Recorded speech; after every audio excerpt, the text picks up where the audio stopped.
Cette vidéo s'adresse prioritairement aux armateurs de navires de pêche d'une longueur comprise entre 12 et 24 mètres. Elle a pour objectif d'illustrer la procédure type de récupération d'un homme à la mer, téléchargeable sur le site de l'IMP, grâce à des séquences vidéo issues des nombreux exercices réalisés sur le littoral métropolitain et d'outre-mer. Première des 3 étapes, alerter et marquer l'homme à la mer. En cas de chute à la mer, donnez immédiatement l'alerte en criant « Homme à la mer » tout en précisant le bord de chute.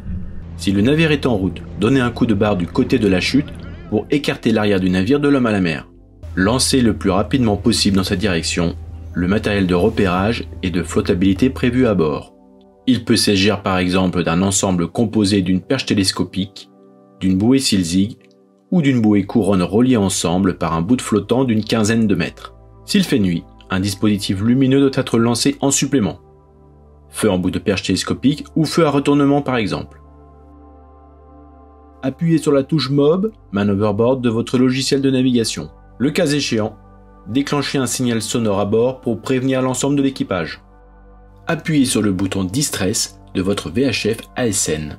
Vous pouvez également contacter les secours sur le canal 16 de la VHF avec le message d'alerte Mayday ou composer le 196, le numéro d'urgence des secours en mer avec votre téléphone portable. Tout au long de ces opérations, l'homme à la mer ne doit jamais être perdu de vue.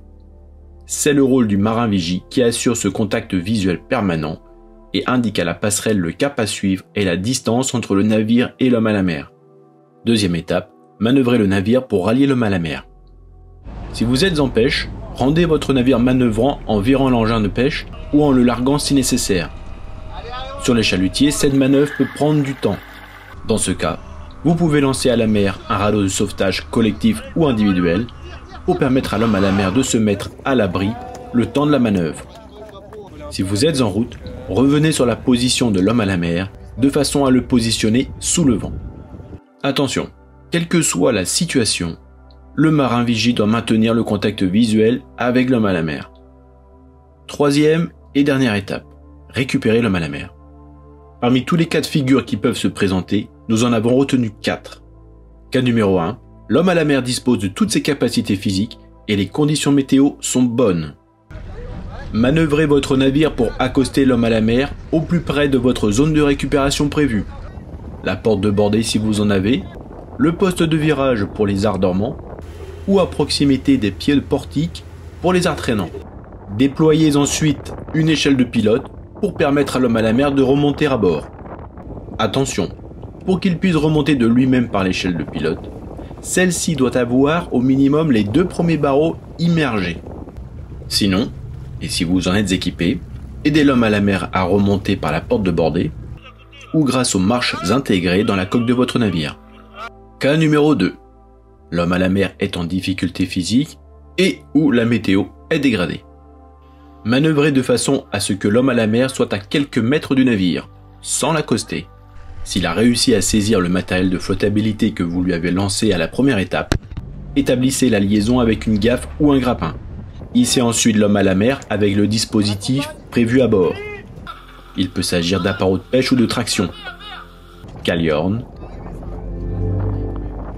vire-casier, vire-filet ou encore un mât de charge. Si l'homme à la mer n'a pas réussi à saisir le matériel de flottabilité que vous lui avez lancé à la première étape, vous devez lui lancer une autre bouée couronne ou bouée Silzig munie d'un bout pour établir la liaison. Dès que l'homme à la mer a réussi à s'en saisir, vous pouvez le hisser à bord. Cas numéro 3. L'homme à la mer dispose de toutes ses capacités physiques, mais la météo est mauvaise. Quand vous êtes à proximité de l'homme à la mer, mettez à l'eau un radeau de sauvetage collectif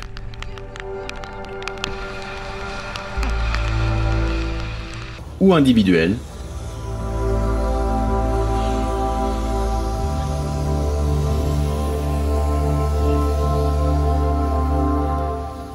avec 50 à 100 mètres de bout flottant amarré à votre navire. Si l'homme à la mer ne parvient pas à le rejoindre, manœuvrez de façon à l'encercler avec le bout jusqu'à ce qu'il puisse s'en saisir et atteindre le radeau. Lorsque l'homme à la mer est à l'abri dans le radeau, définissez en lien avec le cross la suite des actions à réaliser pour le récupérer dans les meilleures conditions. Cas numéro 4. L'homme à la mer est inconscient et la météo est bonne. Manœuvrez votre navire pour accoster l'homme à la mer au plus près de votre zone de récupération prévue. La porte de bordée si vous en avez. Le poste de virage pour les arts dormants. Ou à proximité des pieds de portique sur les chalutiers. Utilisez le dispositif de récupération que vous avez prévu à bord. Il peut s'agir d'une gaffe de récupération qui permet de passer une sangle de halage par les pieds et de la serrer autour du torse de l'homme à la mer pour pouvoir le hisser à bord à l'aide d'un appareil de traction ou de levage. Il peut s'agir également d'une gaffe de mouillage qui permet de passer un bout dans la sangle de halage du VFI de l'homme à la mer pour ensuite le hisser à bord. Enfin, il peut s'agir d'un filet semi-rigide dans lequel l'homme à la mer est positionné, puis hissé à bord par enroulement manuel ou mécanique. La récupération d'un homme à la mer est une manœuvre complexe, dont le succès ne peut être garanti sans une bonne préparation de l'équipage. Il est donc indispensable de réaliser périodiquement des exercices pour familiariser chaque marin du bord, aux tâches à exécuter et au maniement des matériels prévus à la récupération de l'homme à la mer.